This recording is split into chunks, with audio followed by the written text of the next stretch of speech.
Se l'Asia ti ha sempre affascinato e sei un amante dei viaggi all'avventura con zaino in spalla, un po' diciamo wild, o hai sempre sognato di scalare l'Everest, rimani connesso qui con noi perché oggi parleremo del Nepal.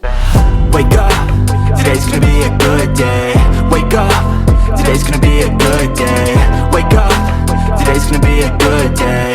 Wake up, today's gonna be a good day. Wake up, today's gonna be a good day. Benvenuti e bentornati su Italian Globetrotters. Oggi appunto parleremo di come si vive in Nepal, un paese situato nel cuore dell'Himalaya che ha una ricca varietà di paesaggi, appunto andiamo dalle vette come l'Everest fino ad arrivare a delle valli verdi e giungla. La popolazione è molto accogliente e la loro cultura è veramente diversa dalla nostra, ma è davvero affascinante e hanno una tradizione veramente radicata dentro di loro. Quindi per tutti voi che siete amanti di tutto questo, che la cultura asiatica vi affascina o state valutando un ipotetico trasferimento in Nepal o siete solo curiosi di sapere com'è la vita là, rimanete connessi con noi perché adesso intervisteremo Meg, una ragazza italiana che diciamo ha avuto una storia particolare, un po' per caso, senza sapere quasi niente del paese, è andata in viaggio in Nepal e poi da lì se ne è innamorata e alla fine ci si è trasferita.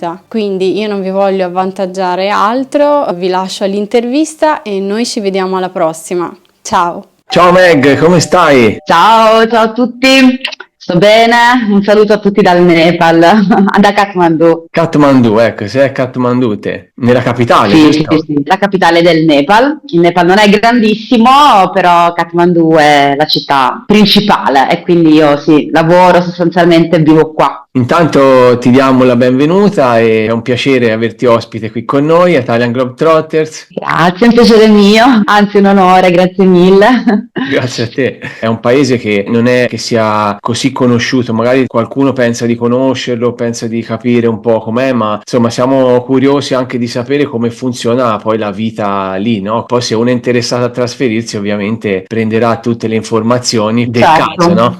Beh, insomma, il Nepal di solito è conosciuto come la casa dell'Himalaya, no? La casa delle montagne più alte del mondo, quindi questa è la prima informazione ufficiale che il resto del mondo ha, è il motivo per cui molti turisti vengono, no? Fare trekking o visitare le montagne più alte del mondo, però c'è tutto un mondo in realtà da scoprire che è al di là della regione himalayana, perché l'Himalaya è in una regione, poi c'è tutta la regione collinare con le varie vallate, ognuna con la sua storia, le sue città eccetera, e poi c'è la regione pianeggiante che addirittura contiene una vera e propria giungla al confine con l'India, quindi partiamo proprio da climi diversi e di conseguenza anche aspetti della vita completamente diversi che sono poi molto molto interessanti. Purtroppo il Nepal non ha il mare, quindi chiaramente non è una meta da vacanza rilassante. Spiegaci anche, ecco, come hai fatto ad arrivare lì, quindi ora prima di entrare qua. Ecco. Dunque, io sono originaria metà triestina, metà salentina, però principalmente ho sempre vissuto giù nella provincia di Lecce, in Salento, quindi in Puglia. Dunque, cosa è successo? È successo che volevo fare il mio primo viaggio da sola in Asia. In Asia ero già stata altre volte, ma per motivi di studio o di vacanza, con amici, parenti, fidanzati, però questa volta volevo fare un viaggio in solitaria. Tuttavia, come dico spesso, non ero in realtà ancora pronta completamente per prendere lo zaino e partire da sola e quindi mi sono aggregata a un viaggio di gruppo. Banalmente, la prima destinazione che sarebbe partita il giorno stesso, perché io sono molto impulsiva, era appunto Nepal. Quindi ho deciso di versare l'acconto, pagare questo viaggio, unirmi a questo viaggio e la sera stessa sono partita. Quindi da lì poi, dal Nepal, la mia idea sarebbe stata poi di proseguire nelle eventuali altre nazioni, non lo so, magari India, Thailandia, Cambogia, le classiche mete, diciamo da backpacker sud-est asiatico. Sono arrivata in questo Nepal, di cui io avevo letto nulla. Adesso le persone sanno che in Nepal ci sono le montagne, c'è l'Everest. Io all'epoca non sapevo neanche questo, quindi sono partita proprio senza sapere nemmeno dove stessi andando. Era solo una tappa che poi mi avrebbe portato eventualmente in altri luoghi dopo, quindi non ho avuto proprio il tempo di informarmi, nulla. Ho preso un bagaglio e sono partita. E mi ricordo che mentre stavo atterrando per la prima volta vedo questa catena lunghissima di montagne. Ho detto wow, ma quanto è grande questa catena. Atterriamo in questo luogo, ho detto è un po' strano questo posto, io che mi aspettavo di andare in una Bali, Thailandia, cioè comunque sì, sempre Asia, ma con i comfort. Ho visto appena atterrata che non c'era la luce elettrica, che i negozi erano tutti con le candele, che non c'era asfalto per strada. Insomma, ho visto un po' di situazioni che insomma non mi aspettavo sinceramente, però tranquilla, ho detto vabbè, mi faccio questo tour e poi me ne vado subito. Invece poi durante il tour questo paese mi prendeva sempre di più, mi interessava sempre di più le cose che la guida mi diceva, i posti che visitavo, le sensazioni che mi dava. E dopodiché, mentre il mio gruppo chiaramente aveva già il volo di ritorno per tornare in Italia, io volendo proseguire invece in Asia non avevo preso il volo di ritorno per l'Italia, perché appunto volevo proseguire per altre mete, per altre nazioni, e quindi lì per lì mi dissi vabbè, resto ancora un po' in questa città, resto ancora un po', sono passati tipo 5 mesi e quindi sono rimasta 5 mesi la prima volta. Nel frattempo sono stata proprio adottata, diciamo così, da una persona che poi era il referente di Viaggio e Avventure nel Mondo, comunque della mia tour leader in quel momento, a cui sono stata affidata in qualche modo in maniera materna. Non mi lasciava mai da sola, mi organizzava tutti i viaggi, mi portava sempre magari a cena con la famiglia, mi portava a casa, stavo con i suoi figli, con i bambini, quindi ho iniziato diciamo ad avere proprio una vita molto interna, come dire, della società. Da lì ho iniziato già da subito a collaborare con questa organizzazione, con questa agenzia, per assistere i gruppi di italiani. La mia esperienza poi è finita dopo questi 5 mesi e poi sono ritornata, continuavo a tornare ogni anno e di fatto facevo la stagione estiva in Italia, la stagione invernale in Nepal, continuando a collaborare. Quindi stavo con i gruppi di turisti, o stavo dentro l'ufficio, in agenzia, organizzavo gli itinerari, eventuali assistenze, problematiche, finché poi è arrivato il Covid e non potendo più fare questa doppia vita ho detto vabbè, scelgo un posto e resto lì, e ho scelto il Nepal. Volevo anche provare in qualche modo a restare in maniera stabile, in maniera di routine, e quindi nel 2021 io ho lasciato completamente il lavoro che facevo in Italia per venire in Nepal definitivamente, in maniera stabile, quindi avendo casa, lavoro, eventualmente anche famiglia eccetera. Qui ho continuato a lavorare, collaborare sia dal punto di vista turistico con l'agenzia tour con cui appunto collaboravo nei precedenti anni. Ho creato il mio brand personale come la bionda del Nepal, quindi pian piano anche facendomi conoscere dai social media, dal marketing eccetera, anche nell'ambiente turistico. Inoltre nel frattempo ho conosciuto anche quello che è il mio attuale compagno marito, con cui mi sono diciamo unita nel un altro tipo di attività commerciale, che è quella della vendita di prodotti di artigianato tibetano e nepalese locale online. È una bella storia, questa. A volte capitano così, uno va magari per gioco, per un viaggio e poi va a finire che ci rimane. È successo anche a tanti altri. Esattamente, sì, è successo pure a me. Devi verificare che faccia davvero bene al tuo caso, in base alle tue esigenze personali, fisiche, lavorative, no? Perché tutti i paesi non sono uguali, sono completamente differenti. Sicuramente il Nepal, oltre a essere un paese asiatico, è un paese del Sud Asia, che è una zona dell'Asia molto diversa dalla parte arabica, dalla parte diciamo sud-est asiatica, che adesso è molto sviluppata. Il Nepal fa parte di questa South Asian country: India, Sri Lanka, Bangladesh, Bhutan, Nepal, Pakistan, Maldive anche fa parte, non mi ricordo se l'Afghanistan fa parte o no. E diciamo è una parte che ci mette un po' a nostro disagio, perché appunto le differenze sono veramente veramente abissali in ogni cosa, dal come ci si lava a come si parla, a come si vive dentro le case, l'organizzazione proprio delle persone all'interno delle case, per non parlare poi della parte lavorativa eccetera eccetera. Vivere in India, Nepal, Bangladesh, Pakistan è diverso da andare a vivere in paesi diciamo un po' più simili ai nostri, come quelli europei o americani, Canada, Messico, anche Sud America, quindi ci vuole un attimino un po' più di pazienza e elasticità. E visto che parlavi di lavoro, no, prima, io ti volevo chiedere, se uno volesse venire lì per lavorare, è facile trovarlo lavoro da dipendente, oppure essendo un paese magari, come dicevi te, molto diverso dal nostro, è meglio cercare di aprire un'attività in proprio? Allora, dunque, sì, come dicevamo prima, il Nepal è tra i paesi più poveri del mondo, è al pari di molti stati anche africani per la percentuale di povertà. Non tanto Kathmandu, città dove mi trovo io, quanto nel resto del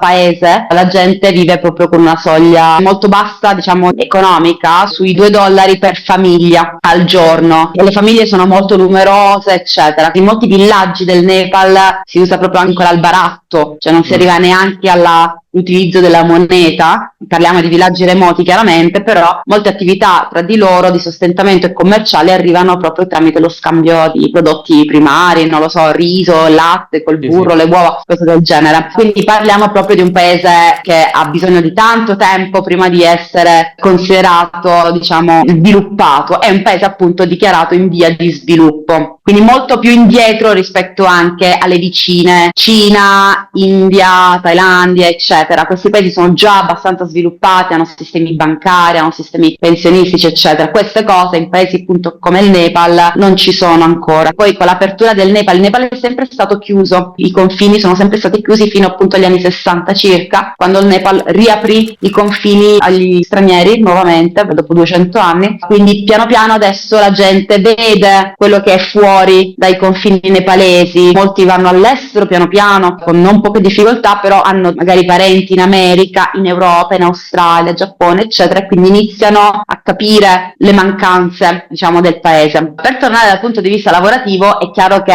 in una situazione del genere non è sicuramente facile poter lavorare in ambienti del genere, anche perché il paese è molto protezionista. La priorità è per i nepalesi, ovviamente, quindi per un occidentale o comunque per uno straniero, anche indiano e cinese, chiunque non abbia cittadinanza nepalese, l'unico modo per venire in Nepal è o lavorare tramite le organizzazioni internazionali, grosse NGO come l'ONU, le Nazioni Unite, l'UNICEF, eccetera, oppure con visto diplomatico, quindi proprio lavorare all'interno delle ambasciate, quindi tramite progetti che si unificano poi tra ambasciate e organizzazioni internazionali proprio per lo sviluppo del paese, o tramite appunto organizzazioni internazionali che sono proiettate sempre per lo sviluppo del paese, un'organizzazione di costruzione strade, acquedotti, cose del genere, ospedali, infrastrutture, sì, che non sempre sono a scopo benefico, sono magari anche a scopo di lucro. Comunque queste grosse organizzazioni internazionali è il modo, diciamo, migliore e più facile, perché l'alternativa è poter fare un'attività commerciale, investire, ma sinceramente dopo tutto quello che ho passato io non è al momento, in questa situazione politica, una cosa che io consiglio. Al momento il Nepal ha purtroppo una politica molto molto molto instabile, ogni 3 mesi cambiano i governi e ci sono le elezioni, negli ultimi 14 anni 16 volte sono cambiate, quindi è molto molto difficile starci dietro, e il complesso anche burocratico dietro, come tutti i paesi appunto comunque poveri, dove non c'è la telematicità immediata, eccetera, i controlli ovviamente non ci sono, viene tutto fatto verbale, per parola, è molto molto complesso, quindi non è una situazione che io consiglio al momento, fino a che il Nepal non piano piano si stabilizzerà, almeno dal punto di vista politico. E comunque quello che è richiesto per uno straniero è molto molto oneroso, è richiesto un investimento minimo di 200.000 euro, il quale però deve andare al 51% in società con un nepalese, quindi sei tu che devi mettere questo forte investimento e la maggioranza deve andare a qualcun altro. Nel mio caso specifico non avrei problemi neanche a fare questo, perché comunque io sono sposata, quindi io non ho nessun problema ad aprire un'attività internazionale, perché la mia attività non sarebbe mai nepalese, ma sarebbe internazionale in Nepal, come se fossi un ospite, ma il mio 51% deve andare appunto a un nepalese. In questo caso fortunatamente sono sposata, però anche lì per questo motivo non è una situazione che proprio consiglio, a meno che non si hanno proprio dei rapporti, ma anche lì non so quanto consigliare questa situazione. Io alla fine la cosa che ho scelto di fare è di avere attività commerciale, diciamo, registrata in Italia, quindi io lavoro in Nepal, ma la mia azienda, la Bionda del Nepal, è registrata direttamente in Italia, quindi sia dal punto di vista turistico, quando devo fare la tour leader dei gruppi, quando devo aiutare la mia organizzazione turistica o nell'ambito anche dei prodotti eccetera, io lavoro come freelance italiana. È chiaro che poi sono sempre sposata con mio marito, motivo per cui tutte le attività commerciali fisiche che abbiamo qua, comunque ci sono anche i miei investimenti, sia di tempo e anche economico, perché comunque siamo io e lui, ma siamo sposati, quindi è una situazione diciamo più facile. Per questo io dico non è una cosa che io consiglio, perché non è una cosa che faccio come Meg e posso farlo, sono tanti ostacoli da superare, ci vuole tanta pazienza, la situazione è molto particolare, molto instabile, quindi io non mi sento di fare dei consigli ai nostri ascoltatori di fare degli investimenti in proprio, però magari venire a lavorare 5, 6, 7, 8 mesi come freelance, se magari si ha una propria attività, non lo so, il web designer o il traduttore, l'interprete, come lo fa in Thailandia, puoi farlo tranquillamente in Nepal. Ci sono dei limiti, non puoi stare tutto l'anno, però 7-8 mesi puoi starci. Sì, ci vorranno poi chiaramente dei visti, no? Anche per venire lì. Dipende, perché sarà poi la tua organizzazione internazionale che si occuperà del tuo visto. Ti daranno un visto diplomatico o un visto da volontario, dipende che tipo di visto vuoi. Se fai un'attività commerciale, investi, appunto come ho detto prima, ne parlavo prima, avrai un business visa, oppure nel mio caso io sono sposata, quindi vado con il visto familiare che devo rinnovare però ogni anno. Questi sono i visti disponibili in Nepal, solo questi, non sono tantissimi. Però per quanto riguarda quello turistico, quello è abbastanza facile da ottenere, si fa direttamente all'arrivo in aeroporto, non è un visto che bisogna chiedere giorni prima. È chiaro che se poi puoi restare come residente, ci sono altre procedure a seconda del tipo di visto che richiedi. E una cosa che ti volevo chiedere, che è più una curiosità a questo punto, perché non si sa quanti poi verranno a investire lì, aprire un'attività. Quant'è la tassazione lì? Dunque, la tassazione in Nepal è diciamo un po' come l'Italia, nel senso che ci sono vari strati, no? A seconda del tipo di attività commerciale, quindi a seconda del fatturato della tua attività, entri in una categoria, ce ne sono diversi step. Se hai un fatturato oltre il limite ultimo, se non mi sbaglio è oltre i 70.000 euro, una cosa del genere, allora in quel caso vai full, prendi quindi il regime fiscale full, come lo chiamiamo noi, e la tassazione è circa il 40%. Questo per quanto riguarda un'attività commerciale o un'attività, diciamo, tua professionale. Quando sei però un dipendente internazionale, in quel caso non so esattamente come funziona la tassazione, ma tu fai parte di un'organizzazione internazionale, sicuramente non vieni tassato dal Nepal, perché non sei un dipendente nepalese. La tassazione è alta e oltretutto il problema è tutta la burocrazia, come dicevo, che c'è dietro dal pagamento della tassazione in questi sistemi, diciamo, molto manuali, diciamo, non ancora telematici, eccetera. È chiaro che ci sono un po' di intoppi oltre a quello, e quindi la burocrazia purtroppo ti porta dietro anche tanto tempo e soldi, insomma, dietro, oltre alla tassazione. Anche quello comporta tante cose che magari noi in Italia o in Europa abbiamo e qui invece non ha nessuno, come banalmente le scuole. Qua non ci sono scuole pubbliche, ospedali, sanità, non c'è niente che il governo minimamente garantisce, anche l'asfalto sulle strade non c'è. Non ci sono proprio le strade, non ci sono i guardrail, le strade franano da sole, ce le vedi proprio sgretolarsi, oppure ti arriva qualche frana sopra, e what to do? Cioè, nel senso, non c'è una responsabilità in quello. Non è che poi tu ti puoi lamentare e dire ma il governo doveva, ora mi deve risarcire. Ma chi? Non è un tuo diritto avere queste cose, non so come spiegare. Sai, tante volte noi in Italia ci lamentiamo, no, della mancanza di servizi che non abbiamo, non ci sono abbastanza infrastrutture, non ci sono abbastanza i trasporti pubblici, sono sporchi in Italia, la sanità non funziona, è troppo condensata. Sicuramente è vero, nessuno dice che non è vero, non esistono paesi perfetti. Dall'altra parte io mi trovo in un paese in cui queste cose non è che non sono date bene, non vengono organizzate bene, non ci sono proprio, quindi non te le puoi proprio aspettare. Non esiste che tu puoi pagare una scuola di medio livello, non lo so, come si paga in Italia, un tot euro l'anno. Devi andare nelle scuole private che sono molto costose, parliamo di 2-3 mila euro al mese. Andare nelle scuole poi più di basso livello significa, come un po' in Africa, nel senso veramente fango, banchi e insegnanti che vengono una volta ogni 15 giorni per un'ora, perché vengono da chissà quale villaggio, cioè di fatto la scuola diventa poi inesistente. Quindi se vuoi una scuola basica devi andare veramente a spendere spendere tanto. Infatti è uno dei problemi del Nepal, è appunto l'istruzione. Sanità, idem, cioè se vuoi una struttura sanitaria che sia pari a quella pubblica italiana, devi andare in ospedali che costano davvero tanto. Io quando vado in ospedali meno di 1.000-2.000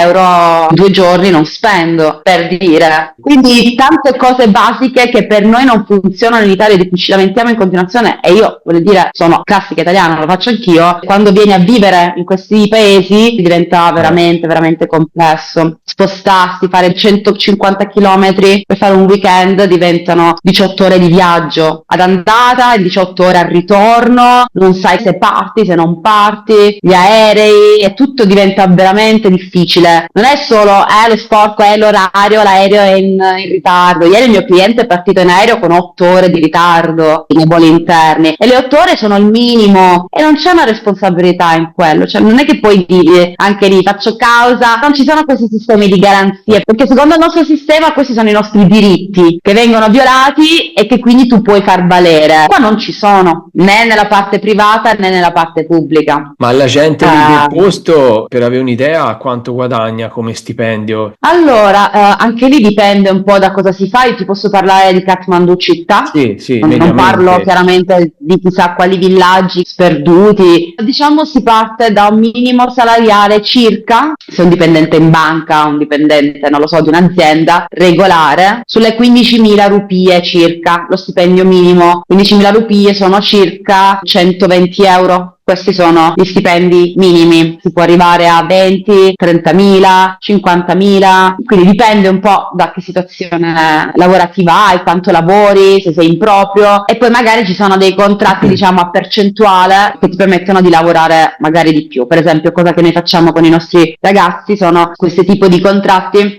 incentivare loro anche a lavorare di più, perché anche lì la cultura del lavoro qui è molto nuova, non c'è il concetto di lavorare per poter crescere, diventare indipendenti, perché il Nepal si fonda su una società che è comunitaria. Se tu non fai niente, la comunità si occuperà di te.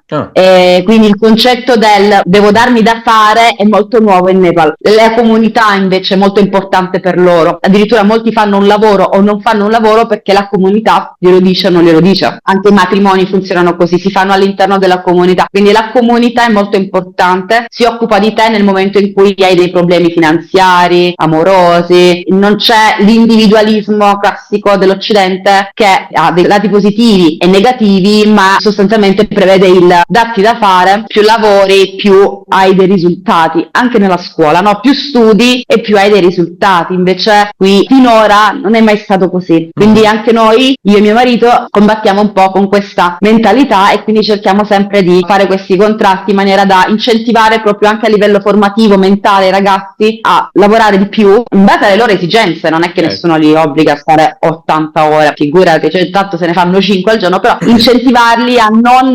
cullarsi dietro le loro singole comunità di appartenenza, ma di far qualcosa proprio di loro, per poi mettere un po' di soldi da parte, per poi investire magari di loro, nei loro sogni, nelle loro idee, non lo so. Poi chiaramente io parlo delle organizzazioni diciamo registrate, chiare, clear. Kathmandu, sì, le persone che conosco io hanno tutte attività commerciali classiche, normali, abbastanza anche buone, però è chiaro che il resto del paese non è così. Non è che fuori nei villaggi si può parlare di vere e proprie organizzazioni aziendali, salario, tassazione, è tutto molto alla mano, molto arretrato, si va avanti giorno per giorno. Magari il negozio è semplicemente un tavolino e si vendono, non lo so, braccialetti. Questo è il Nepal, no? Come appunto tanti altri paesi del Centrafrica. E il costo della vita, per rapportarlo a quello che uno guadagna lì, com'è? Cioè per fare la spesa, comprare una casa, un affitto, le bollette? Chiaramente io posso parlare solo per Kathmandu, che è la capitale, e non parlo per le altre province, regioni, luoghi e villaggi lontani, remoti. Capitale, città, i costi si sono alzati parecchio e continuano ad aumentare, come è normale che sia, perché chiaramente essendo l'unico sbocco internazionale del Nepal, questa città, è chiaro che permette un po' più di lavoro lavoro rispetto ai villaggi, ed è chiaro che l'affluenza ogni anno dai vari villaggi aumenta sempre di più. Kathmandu negli ultimi 20 anni, un po' per questioni della guerra che c'è stata maoista, e quindi la gente scappava dai villaggi perché era abbastanza complesso vivere durante la guerra nei villaggi. Molte famiglie dei villaggi negli ultimi 20 anni si sono tutte trasferite a Kathmandu proprio per una questione di sicurezza, perché Kathmandu era l'unica città del Nepal che non veniva attaccata, e quindi negli ultimi 20 anni Kathmandu ha visto una esplosione proprio urbanistica pazzesca, cioè siamo passati da 100, 200, 500 mila abitanti nella valle a 5 milioni. Boia. Quindi adesso la valle di Kathmandu è un condensato urbano pazzesco, e un altro dei motivi per cui tutti vengono a trasferirsi a Kathmandu è perché appunto c'è più possibilità di lavoro, e nel frattempo ci sono qua tutti gli uffici per poter eventualmente avere il visto o i contatti per andare a lavorare all'estero, e quindi avere prospettive migliori di vita, quindi andare magari appunto in Italia, in Europa, in Canada, in America, eccetera. Quindi è chiaro che l'affluenza continua ad arrivare, la richiesta quindi è molto alta. Gli abitanti di Kathmandu, molti di loro hanno anche banalmente venduto tante terre di cui avevano in abbondanza, e con tutto quello che poi hanno fatto costruire o tutto quello che hanno venduto possono vivere al momento di rendita per almeno 200-300 anni, perché era veramente prima tutta verde Kathmandu, era tutta terra, e adesso è tutto cemento, nel senso tutte case, palazzi, eccetera. Quindi è chiaro che poi con questo sviluppo urbanistico così elevato, il valore delle terre adesso è molto alto. Io vivo vicino al centro di Kathmandu, vicino alla zona anche turistica. Un pezzo di terra per una villa, non lo so, un 100 metri quadri, si parla di milioni di euro, 2-3 milioni di euro già chiedono. Però io parlo per la parte centrale della capitale, eccetera. È chiaro che i costi non sono così alti quando si va a vivere nei villaggi. Se tu vuoi comprare un pezzo di terra fuori da Kathmandu, e a maggior ragione fuori dalla valle, i prezzi sono molto molto più bassi. Però è chiaro che non puoi trovare né il tipo di lavoro né i servizi che puoi trovare in una capitale. Anche banalmente un aeroporto, se vuoi partire all'improvviso, tanti aspetti lavorativi. Se vai a vivere in un villaggio,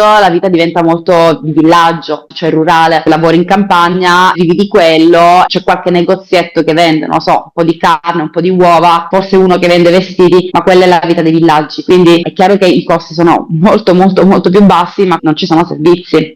Comunque i prezzi sono molto molto elevati. In Nepal poi non si usa la vendita di appartamenti, di flats. La regolamentazione prevede la vendita di case intere, cioè di, diciamo, villette in qualche modo. Adesso sta iniziando la costruzione di palazzi con i vari appartamenti separati, con la vendita di diverse proprietà. Per esempio nel palazzo in cui mi trovo io, sì, ci sono 2-3 appartamenti, ma la proprietà deve essere solo di una persona. Il proprietario di casa mia non può vendere questo appartamento e tenersi quello di sopra. La proprietà non può mai essere separata in maniera longitudinale, ma solo verticale. Quando si dice in Nepal voglio comprare casa, non esiste il comprare un appartamento da 70 metri quadri. Quello che viene venduto non è un appartamento, perché non si può fare, non esiste nella pratica, nella cultura, nella regola per farlo legale, ma devi comprare una casa, quindi almeno 2-3 piani, e quindi chiaramente anche là i costi sono molto più alti. Insomma, almeno sì, sui 500.000 euro, 1 milione, parliamo di queste cifre qua. Per Kathmandu città, fuori più ci si allontana più si abbassa, e gli affitti non si usa tantissimo affittare un intero appartamento, proprio perché gli stipendi sono molto bassi. Di solito i nepalesi che vengono dai villaggi per vivere a Kathmandu si affittano le stanze. I giovani ragazzi che hanno finito di studiare vengono a Kathmandu, come un po' andiamo noi a Milano, però mentre noi a Milano magari prendiamo un appartamento intero o da soli o con 2, 3, 4 amici, loro prendono la stanza, cioè non ci sarà né il bagno né la cucina all'interno, è solo un dormitorio, una stanza in cui si dorme in 1, 2, 3, 4 ore a seconda delle loro esigenze e quanto possono dividere l'affitto della stanza. E poi di solito c'è un bagno in comune da qualche parte, magari nei sotterranei o magari sul rooftop, e poi magari un cucinino da qualche parte. Poi in Nepal si usa molto cucinare proprio anche con le bombolette da campeggio. Io nel mio caso però io vivo al centro, ho trovato un appartamento, il mio appartamento completo per gli standard nepalesi è abbastanza elevato, abbastanza caro, ma perché io comunque non potrei vivere obiettivamente né in una casa e né chiaramente potrei stare in una stanza. La casa in cui sono io è un intero appartamento con cucina, bagno, 2 camere da letto, quindi circa 70-80 metri quadri, e io pago 350-400 euro al mese. Però è molto raro da trovare, perché o si va per gli appartamenti turistici, oppure se vuoi appartamenti a lungo termine sono difficili da trovare, perché appunto i nepalesi non hanno così tanta disponibilità possibilità economica di solo pagare per affitto 400 euro al mese. È chiaro che non parliamo degli affitti come in Italia, però in realtà questo non è un affitto medio, cioè non lo prendere come riferimento medio. Gli affitti in Nepal costano così. No, perché non si usa anche lì l'affitto di un appartamento intero. Di solito l'appartamento intero magari si affitta a una famiglia, ma una famiglia di 20 persone, 30 persone, ognuno di loro lavora e allora l'affitto diventa, e comunque nessuno pagherebbe quanto pago io. Tutti i miei amici mi dicono che sono pazza a pagare così tanto, ma io non riuscirei a vivere in maniera differente, cioè purtroppo io sono occidentale, quindi ho bisogno un attimino dei miei spazi, indipendenze, e non sono più neanche giovanissima come quando avevo 19-20 anni, ne ho quasi 40, quindi preferisco pagare questa somma. Ripeto, è chiaro che paragonata all'Italia è pochissimo, però se si fa un paragone io pago più di uno stipendio medio solo di affitto. Cioè un poliziotto prende 30.000 rupie, io pago 45.000 rupie solo di affitto. È un po' particolare la mia situazione. Una cosa molto importante da dire è che il 90% delle persone che vengono in affitto a Kathmandu, nepalesi, non gli stranieri non sono proprio presi in considerazione perché non c'è appunto né così tanta affluenza e chi viene tramite le organizzazioni ha poi le sue case che vengono date dalle organizzazioni stesse. Il nepalese medio che viene a Kathmandu viene per starci temporaneamente, nel senso pagare 1 o 2 anni, nel frattempo lavora, ma di fatto perché è l'unico sbocco, come dicevo prima, verso il mondo esterno. Quindi le persone stanno 1, 2, 3 anni a Kathmandu finché sostanzialmente non hanno un visto, un permesso di soggiorno, un qualcosa che possa permettere loro di andare a lavorare in paesi migliori, quindi appunto Dubai, Qatar, Giappone, Australia, eccetera. Quindi non c'è l'interesse a gestire meglio gli affitti perché non c'è una richiesta di persone che in affitto restino stabili.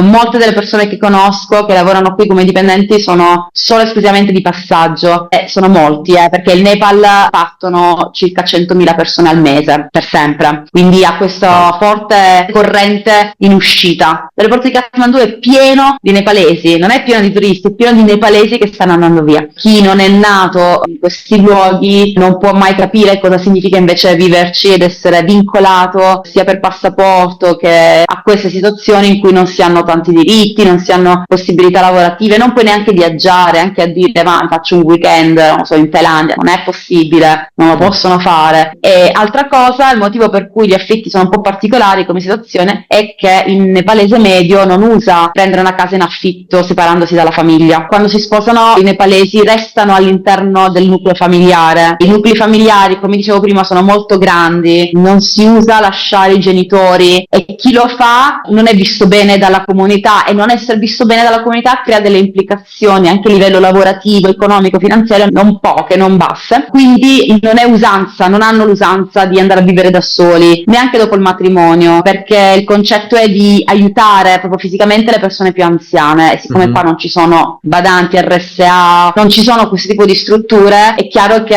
le persone anziane devono stare tutte nella casa, e quindi la persona più piccola, il più giovane, deve occuparsi della persona anziana, ma non solo economicamente, cioè devi stare là. Se non lo fai, cioè è gravissimo, è proprio grave, cioè meglio che in Nepal non ti fai proprio vedere, perché la gente intorno ti valuterà anche come un traditore anche da altri punti di vista. Quindi magari io con te non lavoro, tu hai lasciato la tua casa, la tua mamma per andare a vivere con la tua bella nuova mogliettina, cioè ci sono delle implicazioni, e quindi è molto grave fare una cosa del genere, motivo per cui i ragazzi che si sposano, anche quando hai figli, cioè tu farai figli, tuo figlio farà figli, voi stai tutti nella stessa casa, nessuno se ne va di là. Quindi il concetto di affitto in Nepal non c'è realmente, perché non c'è questa usanza, si sta nelle case. Magari io capofamiglia, posso prendere una casa in affitto a 2 o 3 piani a Kathmandu, ma tutti restiamo lì, cioè non è che poi tutti i miei figli se ne vanno in giro e devono trovare un affitto da pagare, restano tutti là, non esiste che vadano lì. Quindi cosa si affitta? Si affitta o l'intera casa o la stanza per i giovani di passaggio dei villaggi che poi vanno fuori. Quindi questo non è come da noi, ho 20 anni, 21 anni, inizio a lavorare e mi prendo casa in affitto. Non esiste. Io per esempio l'appartamento che ho trovato l'ho trovato perché la persona che ha costruito ha vissuto all'estero, ha un figlio che lavora e vive in Canada, lavorano per la WWF, il mio proprietario di casa, e quindi la loro mentalità è molto più europea, e quindi loro hanno costruito 3-4 appartamenti che hanno affittato, e ne ho trovato uno, ma io non ne trovo altri così perché non c'è proprio la cultura. Nel mio caso quello che avrei dovuto fare io, che dovrei fare secondo secondo la società nepalese è di andare a vivere nella casa di mia suocera con le mie cognate, che sono le sorelle di Sassa stesso, eventualmente fare i figli là e i miei figli vivere là. Cioè io dovrei vivere in quella casa se fossi una nepalese, ma in realtà anche da un po' occidentale loro lo capiscono che io ho difficoltà, ma non lo capiscono completamente. Cioè la famiglia principale di mio marito non ha problemi, loro sono svegli, ganti, tutto quanto, però le varie famiglie intorno i vicini di casa, piuttosto che gli zii, tutti i familiari che sono, non so, 80.000, ogni volta che noi andiamo in qualche festa, compleanno, non lo so, eccetera, la domanda ricorrente è: perché tua moglie non vive a casa con tua mamma? Non è carina questa cosa? Poi io ho la fortuna di essere occidentale, no? Lo si vede, quindi diciamo il fatto di essere occidentale, sapendo loro che noi viviamo in modo diverso, mi agevola un po', però è una questione solo di tempo, nel senso che più il tempo andrà avanti, più loro comunque continueranno a chiedermi: ma perché? Loro non capiscono il perché io vivo da sola e non vivo in famiglia, perché per loro invece è meglio vivere in famiglia, aiutarsi l'un l'altro, stare tutti insieme, eccetera. Poi Sassa è bravo a bloccare subito le conversazioni, sai, sono cose familiari sue, se preso bene è divertente, però non ti nego che non io, ma tante persone che si sono trovate nella mia stessa condizione e che vivono qui a Kathmandu, italiani anche occidentali, ci sono tante problematiche, molti hanno dovuto litigare completamente con le famiglie, ci credo. perché la famiglia non capiscono perché noi non riusciamo a vivere negli stessi modi. Poi oltretutto già per noi è difficile vivere con la nostra stessa famiglia e immagina vivere con un'altra famiglia ma comunque italiana, difficile. E tu immagina vivere con un'altra famiglia che non è italiana, è nepalese, cioè asiatica, cioè significa che tu dovresti, secondo loro, cucinare quello che mangiano loro, quindi le loro cose, dalba, tutte spezie, vivere come vivono loro, cioè io dovrei mangiare come mangiano loro, tipo mangiare a terra, mangiare con le mani, dormire di fianco in quel modo, in quello spazio, perché quello è il loro modo di vivere, non capirebbero cose diverse e poi sarei io che dovrei adeguarmi giustamente a loro. Quindi tu puoi capire quanto ulteriore livello di difficoltà sia. Cioè l'alternativa è: ti sposi un nepalese e te ne vai da qui, molti fanno così. Oltretutto avresti anche la possibilità di prendere residenza all'estero, lavorare meglio, avere un passaporto nuovo, quindi in realtà il 90% delle persone fanno così. Noi no, noi vogliamo restare qua, io quantomeno non ho intenzione per adesso di vivere fisicamente in Italia, poi è chiaro che ci tornerò sempre più spesso, anche perché appunto la mia azienda è registrata lì, però non ti nego che sia insomma abbastanza complesso, bisogna essere molto elastici, comprendere, bisogna avere pazienza, spiegare le cose in maniera non troppo diretta anche. Ci sono le giornate in cui dici: no, guarda, cioè io oggi pure i familiari a rispondere alle domande non li voglio vedere. Ma i nepalesi comunque come sono? Cioè sono persone alla mano, simpatiche? È una bella popolazione, è una bellissima popolazione, una popolazione molto pacifica, semplice, veramente sempre sorridente, non è un paese pericoloso per nulla, infatti dico sempre anche alle ragazze: potete girare veramente mezze nude di sera, non vi succede nulla, c'è tantissimo rispetto per le donne, tantissimo rispetto poi ovviamente per gli occidentali ancora di più, lo straniero, il turista è proprio un dio, quindi non può essere proprio toccato, quindi non c'è proprio nessun problema e sono tutti molto aperti, è una bellissima popolazione, è il motivo per cui mi sono trasferita qui, il popolo è qualcosa di fantastico. Se proprio devo tra virgolette trovare, non so se chiamarlo difetto o pregio, è che sono molto legati a, cioè più che la legge in sé, loro non guardano, come tutti i popoli tribali, non è tanto la legge parlamentare che cosa dice, non ha importanza, è importante quello che la comunità fa, dice e pensa, e quindi loro sono tra virgolette un po' schiavi, se possiamo dirla così, di tradizioni, usi e costumi che vanno avanti da centinaia e centinaia di anni, per i quali anche loro non sanno perché lo fanno, ma semplicemente perché ci hanno detto all'epoca che va fatto così e noi continuiamo a farlo, ma se gli chiedi il motivo loro non lo sanno, loro semplicemente continuano a reiterare tutti gli usi, costumi e tradizioni di quello che facevano i loro avi. Queste usanze, costumi, tradizioni hanno molta più importanza rispetto alla legge, diciamo, vera e propria. Quindi dal punto di vista della legge è la legge che si adegua alle varie usanze e costumi, proprio perché le varie usanze e costumi tramandate nei secoli per loro sono molto più vincolanti, cioè eventualmente, non è la regola, però loro si metterebbero più in contrasto con la legge che non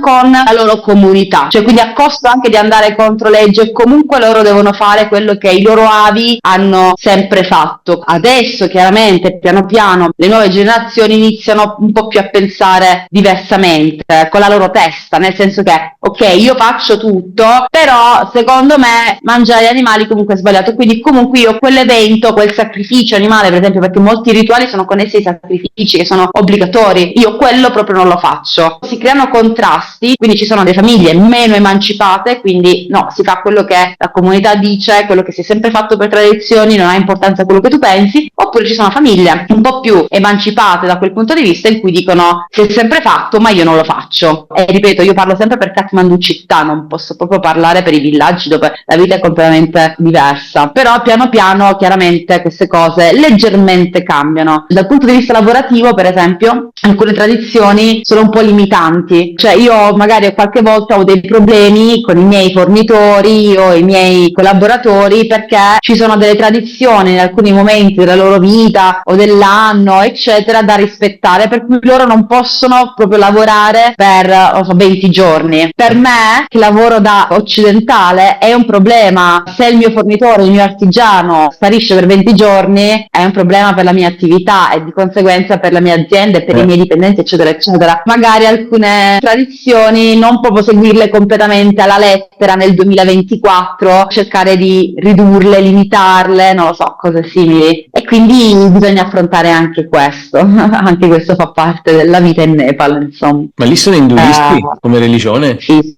E te come ti trovi, diciamo, da occidentale in un paese così diverso da noi, no? Anche a livello religioso. C'è rispetto anche per le altre religioni lì? Sì, anche dal punto di vista, diciamo, legale, il Nepal si è dichiarato, quando ha scritto la sua Costituzione, il Nepal si è autodichiarato come un paese rispettoso di ogni cultura religiosa, quindi non c'è alcuna restrizione, divieto, vincolo delle altre religioni. Tu hai piena libertà di professare e esercitare la tua religione. Però se tu mi chiedi qual è la religione principale, ufficiale della nazione, è l'induismo. Questa è la religione ufficiale, però poi nella pratica, proprio perché loro sono tranquilli con ogni religione, soprattutto nella Valle di Kathmandu, si vedono un misto tra induismo e buddismo insieme. Cristianesimo e Islam no, vabbè, sono separate, però chiaramente ci sono anche delle moschee, ce n'è qualcuna, dovrebbero esserci anche delle chiese cristiane. Dire sono induista o no è come dire io sono italiano o no, cioè o lo sei o non lo sei, non è che lo puoi diventare, o ci nasci o non ci nasci, cioè non so come dire. In alcuni templi non si può entrare perché appunto non sei induista e quindi non sei ammesso ad entrare in alcuni templi, ma sono solo i templi più importanti, perché tu in quanto non induista mangi sostanzialmente, o per decenni, per generazioni hai mangiato la carne di mucca, che per loro è la divinità più importante, una delle divinità più importanti. La mucca è sacra, se tu uccidi una mucca vai 12 anni in prigione qui in Nepal. Poi lasciamo perdere il mondo moderno, chiaramente poi quando magari escono di qua possono fare tutt'altro. Io ho tanti amici induisti che poi quando vanno all'estero, tanti paesi diciamo non induisti, mangiano tranquillamente. Alla fine io ci vivo bene, nel senso non crea nessun problema reale. Per esempio una cosa problematica può essere i 150 giorni festivi che hanno in un anno lavorativo, sono veramente tanti. Tanti. Quindi ci sono tanti festival, ci sono i festival induisti, i festival buddisti, i festival di quel gruppo etnico, e quindi dal punto di vista turistico è bellissimo, dal punto di vista lavorativo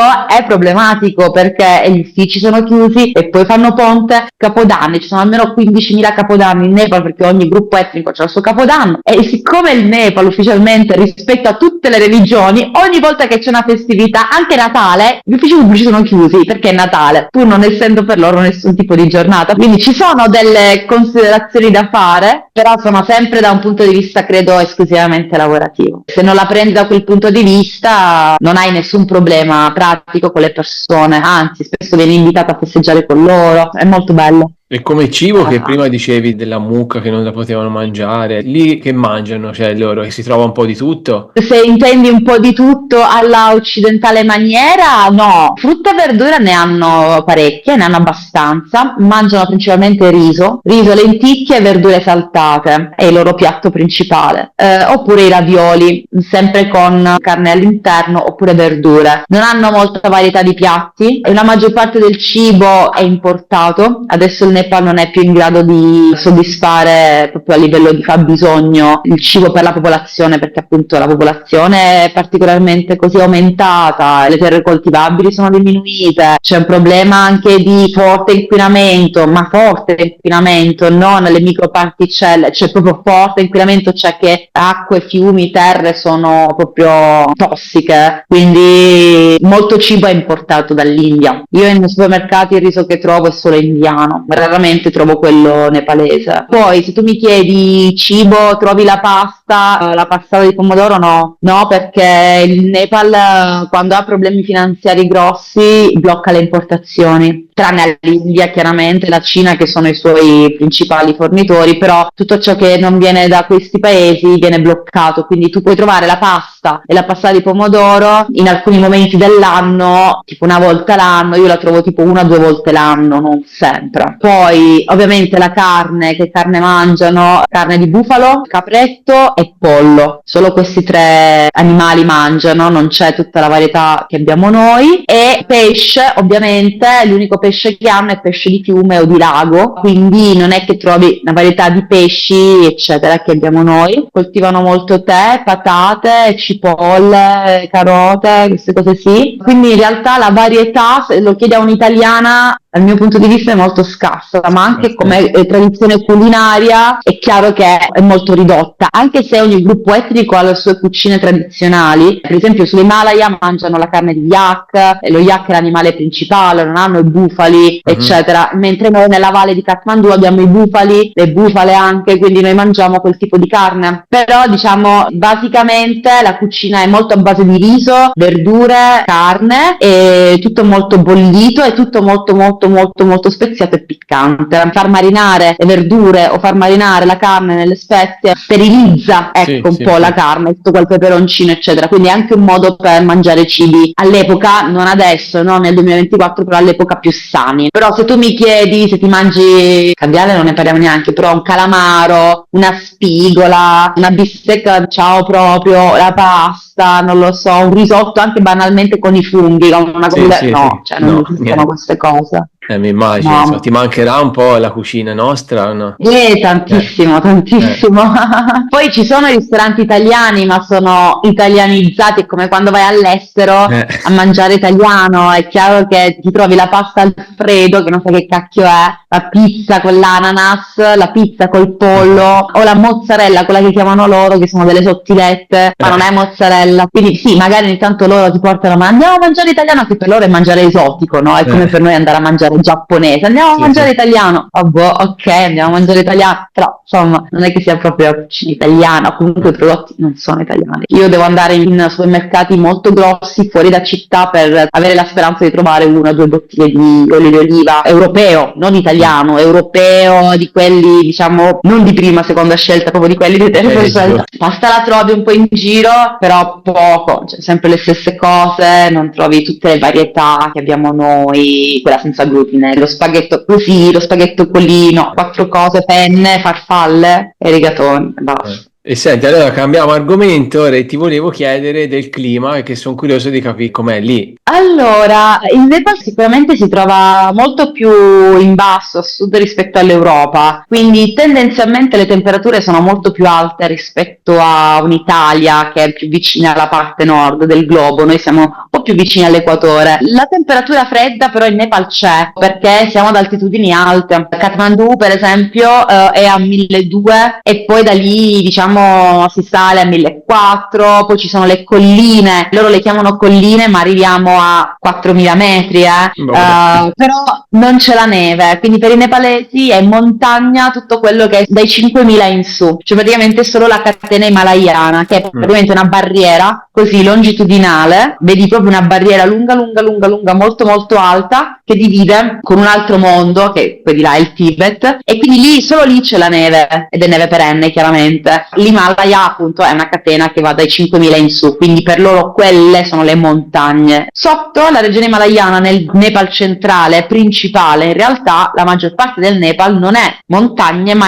noi le definiamo montagne, ma loro le definiscono colline, quindi sono delle colline sempre verdi, quindi piene di foreste, dove non nevica mai, però sono delle colline di 4500 metri, cioè voglio dire sono abbastanza elevate. E poi poi si arriva alla fascia bassa, come dicevo all'inizio dell'intervista, che è proprio la parte pianeggiante, e lì è proprio giungla, ci sono tigri, rinoceronti, elefanti, quindi è molto interessante in realtà perché c'è una biodiversità sia dal punto di vista geologico, geografico, di fauna, di flora, concentrata in pochissimi chilometri quadrati, tra l'Himalaya, poi le colline e poi la pianura, perché il Nepal è stretto e lungo. È chiaro che se si va nella regione himalayana si è quasi sempre sotto lo zero. Nella regione collinare dove vivo io è abbastanza mite temperato, quindi passiamo dalla stagione secca alla stagione monsonica ed è abbastanza calda, però poi ci sono 2 o 3 mesi di freddo, di forte freddo, e durante il monsone ci sono quei 2 o 3 mesi di piogge intense. Però la cosa buona della valle di Kathmandu, della parte collinare, è che non si estremizza mai eccessivamente, cioè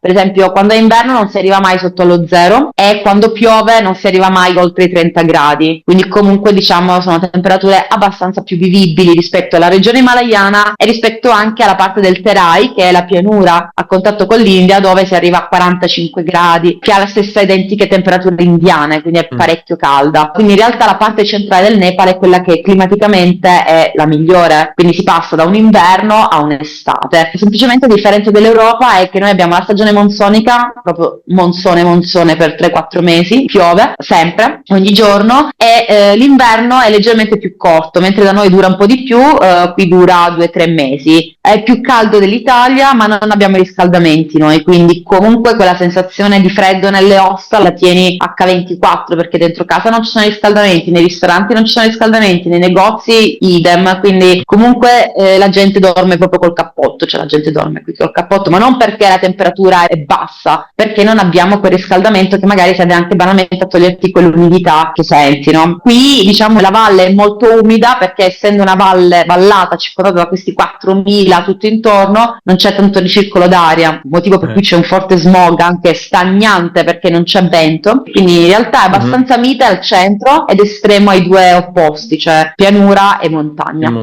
Ok. E come attenzione all'ambiente, come il riciclo, queste cose qui, come sono lì? Sono indietro? Sì, tanto, mica c'è la raccolta differenziata, quindi non è un paese che può permettersi questo tipo di discorsi, perché innanzitutto si dovrebbe capire che l'immondizia potrebbe essere, non dico rielaborata, come si dice, riciclata, ma quantomeno consumata in un altro modo, invece qua si butta tutto nei fiumi, cioè proprio così. Quindi intanto dovremmo togliere questa usanza, per esempio, la gente che butta la spazzatura dai balconi, l'usanza di buttare, di lanciare, anzi l'immondizia dal balcone adesso la stanno riducendo, ma neanche in tutte le parti della capitale. La sera se tu vai in giro per la città, al di là della parte turistica, ecco perché di solito non lo fai, però tu vedi le buste della gente che butta dai balconi la spazzatura, oppure anche sui vari ponti la gente va e butta tranquillamente sia la spazzatura personale, per non parlare anche delle varie aziende eccetera.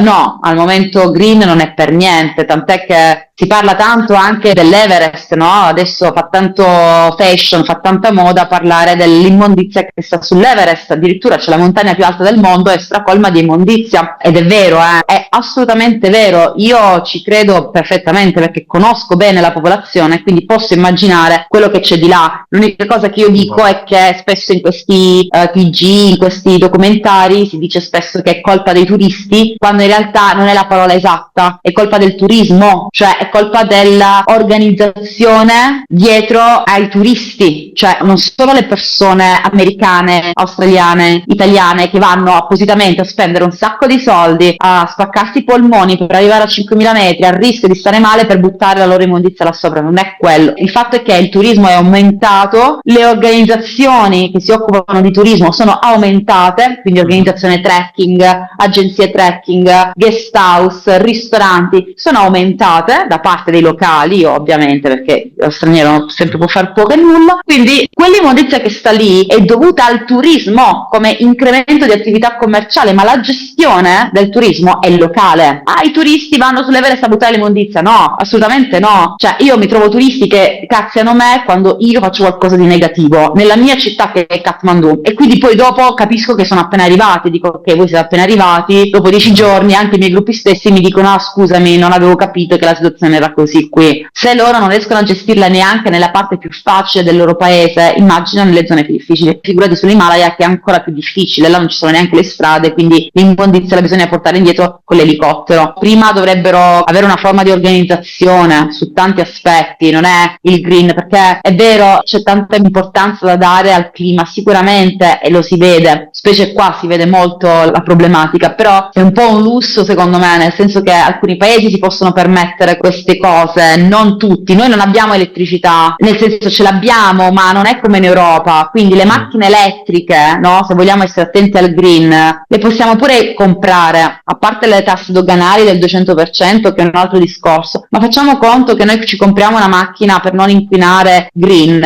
Ho capito, ma poi dove la ricarico che non c'è manco la luce elettrica nelle case? Che la luce elettrica salta e noi abbiamo corrente elettrica ogni 3-4 ore soltanto? Le scelte green sono importanti e fondamentali, però al momento sono una prerogativa, secondo me, di paesi che sono più sviluppati, che hanno la possibilità di sviluppare situazioni green. Questi paesi ancora hanno bisogno di fare tanta strada, appunto banalmente l'acqua, non abbiamo gli acquedotti, non abbiamo nulla, non abbiamo elettricità, non abbiamo riscaldamento, non abbiamo gas.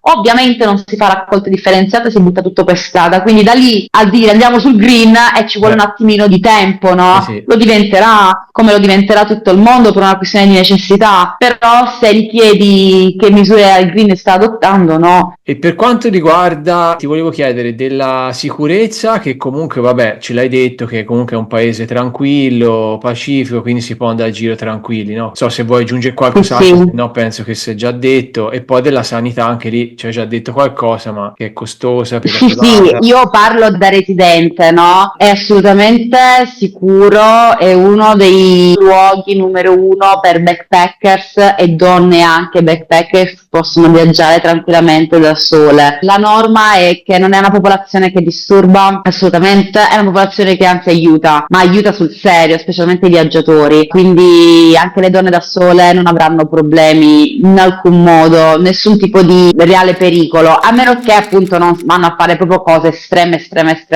proprio eccessive. Idem per gli uomini. Per quanto riguarda la sanità, ripeto, vabbè, la sanità è un problema per quanto riguarda noi residenti, però chi viene in Nepal facendosi un'assicurazione sanitaria da viaggio normale come quelle che abbiamo in Europa non sentirà minimamente questa problematica, perché comunque queste assicurazioni nostre internazionali sono sempre collegate con i migliori ospedali del Nepal. Io da residente non lo posso fare questo, o chi è nepalese chiaramente non ha accesso a questi servizi che sono per italiani e per europei, quindi la sanità è un problema per noi, però non lo è assolutamente per un turista. Se vieni in Nepal 15 giorni e succede malauguratamente qualcosa, avrai un'assicurazione tua sanitaria da viaggio che si occuperà delle spese di mandarti nell'ospedale migliori, che sono 2 o 3. Bene, insomma, si è parlato un po' di tante cose sul Nepal, è un paese particolare, te comunque sei una grande esperta, appunto ti abbiamo voluto intervistare anche perché vivi da tanti anni là e appunto se qualcuno poi ha bisogno di qualche informazione, ha qualche dubbio anche per venire lì, insomma, ti può contattare, no? Certo, assolutamente. È una parte del mio lavoro proprio organizzare anche eventualmente tour settimanali, pacchetti, tour quotidiani o anche banalmente consulenze per chi vuole fare il viaggio in solitaria. Molti ultimamente stanno acquistando molte consulenze tipo così, parlare comunque un'ora, un paio di ore con me e cercare insieme di capire qual è il percorso migliore che potrebbero fare, eccetera. Quindi un po' di tutto, però sì, chi vuole venire in Nepal può assolutamente contattarmi, sia come servizi che come proprio consulenze, nessun problema, è il mio lavoro. Noi lasceremo comunque i tuoi contatti, passeranno durante l'intervista, ma poi li mettiamo anche in descrizione per chi ha bisogno di contattarti, no? Anche perché insomma avere un appoggio in italiano di un'italiana là, per chi viene lì da italiano vuol dire tanto, perché insomma sei in un paese che penso ce ne sia tanti di italiani. Sì. Quindi, bene, quindi noi vi ricordiamo di iscrivervi al canale per non perdere tutti i video con i nostri Italian Globetrotter in tutto il mondo. Oggi siamo in Nepal, di mettere un bel like a questo video e poi se avete qualcosa scriveteci e noi vi rispondiamo. Meg, grazie di tutto, ti salutiamo. Anch'io saluto tutti, saluto voi da casa, un bacio a tutti, vi aspetto in Nepal, vi aspetto a Kathmandu e namaste, qua si dice così, namaste. Grazie ancora, Ciao, un ragazzi. saluto alla nostra Italian Globetrotter da Kathmandu. Ciao Meg, Ciao. viva gli italiani, Grazie ciao. mille. Sempre. Sempre. Wake up, today's gonna be a good day. Wake up, today's gonna